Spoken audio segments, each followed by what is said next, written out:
Hey guys, this book today I am so excited to share with you. It's actually a book that I wish I wasn't currently reading another book because I want to be able to read it first, and I'm jealous of whoever gets picked to read this book. But the book today is called The Button War, and it's going to go along with our study of World War One. Russian occupied Poland, August 1914. Patrick and Jurek are as much friends as rivals when Patrick finds an old button fallen from an army uniform during the last war on the forest floor. With World War I bringing one invading army after another to their small village, Jurek, wildly jealous, devises a dare for the 7 boys in their pack. Whoever steals the best military button will be the Button King. Jurek will do anything to win, and the contest, which quickly escalates from stealing buttons off a clothesline to looting bodies of dead soldiers to setting up an ambush, could have deadly consequences. Doesn't that sound so good? Okay. August 1914. The forest was quiet. The August heat had made the air soft, ripe with the smell of earth and growing things. Tall, old trees arched over us like an ancient church. Here and there, rays of sun poked down to dot plants with specks of light. A few small white and blue flowers showed shy faces, while occasional mushrooms had popped up from the ground like a moist brown bubble. Animals were there. Red deer, foxes, martens, snakes. Not that we saw or heard them. Our constant jabber and laughter would have chased anything away. There were 7 of us. Drudgy, Jurek, Macri, Raclaw, Ulrich, Woltex, and me, Patrick. All 11 or 12-year-olds. Nothing like a club or a gang. More like a flock of wild goats. We'd race around our village, roam nearby fields, steal some fruit, kick an old ball up and down the street, play hiding games, or dash in and out of one another's homes to share news such as, "Wojciech's sister cut her finger." We even dressed pretty much the same. Baggy trousers, dark shirts, cloth caps, plus old shoes or patched boots. Of course, there were differences. Raclaw, whose father was well off, wore mostly new clothes with jet buttons. Jurek, at the other end of things, seemed to keep his clothing together with bent pins. Didn't seem to matter. We 7 always did things together. That's why when Jurek said he was going to the ruins because his sister had gotten mad at him and told him to get out of her house, we went with him. "Anyway," he said, "that's my real home." About a mile into the forest, we left the road, Jurek in the lead, and tramped under the dark trees until we reached higher ground. That's when we saw collapsed foundations and fragments of old walls, the stones molted green-gray with moss and lichen. Most of it was half sunk in the earth. There also was a crooked chimney with an usable hearth. I thought that it had once been a farm. McGarry was sure the place was an abandoned bandit's hideout. Ulrich believed it was an old church. Jurek insisted the ruins had been a castle, which had belonged to the ancient Polish king Boleslaw the Brave.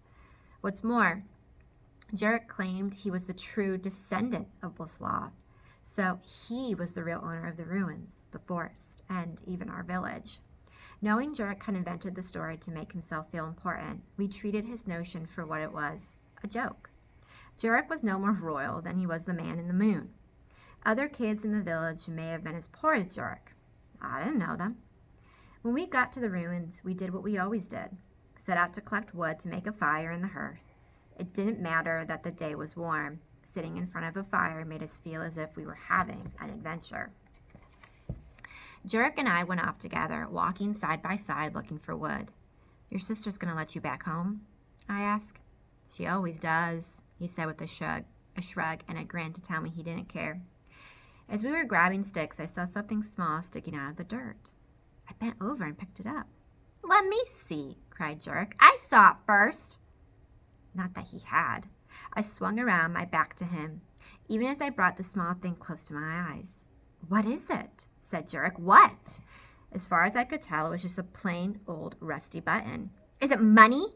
demanded Jurek. A jewel? Button. I need it. I looked at him. No, you don't. Use pins.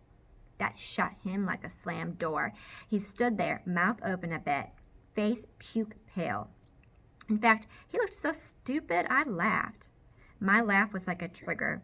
He lunged forward and tried to snatch the button. Belongs to me, he cried. Doesn't, I said, evading him.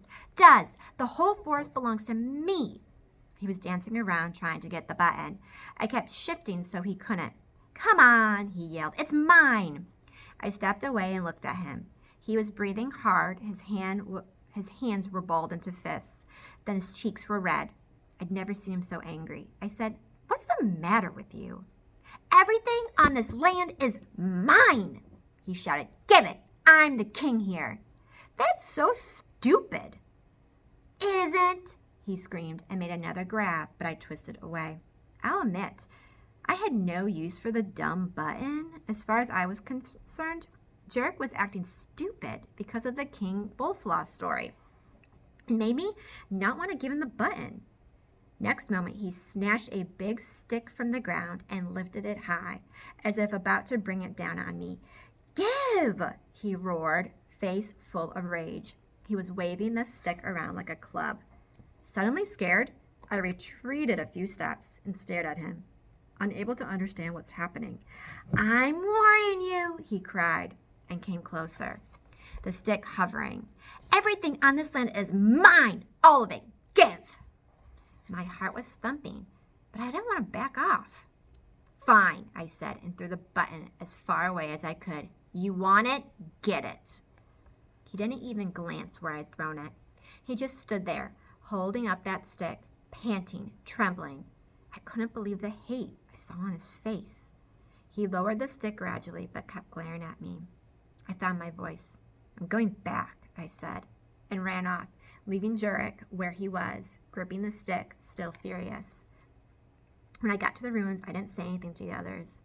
It was all too creepy and senseless.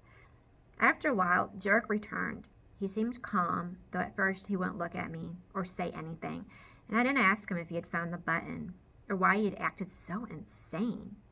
Instead, we all sat by the fire the way we always did, talking, fooling around. When it began to get dark, we got up, prepared to go back. Jurek held back. Trying to smooth things over, trying to be nice, I called, You coming home? He looked at me, his face a blank.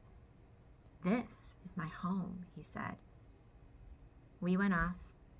He stayed. As I walked back to the village, I kept thinking about what had happened. The truth is, I'd never seen such hatred on anyone's face as I'd seen on Jurek's. Baffled, I tried to forget his craziness, hoping it wouldn't happen again. But it did. What a little cliffhanger for that first chapter. And that just jumps right into some bizarre conflict. But I can't wait to hear what you think and then get my hands on hold of this book once you guys are done. So if you want to pick it, you know what to do.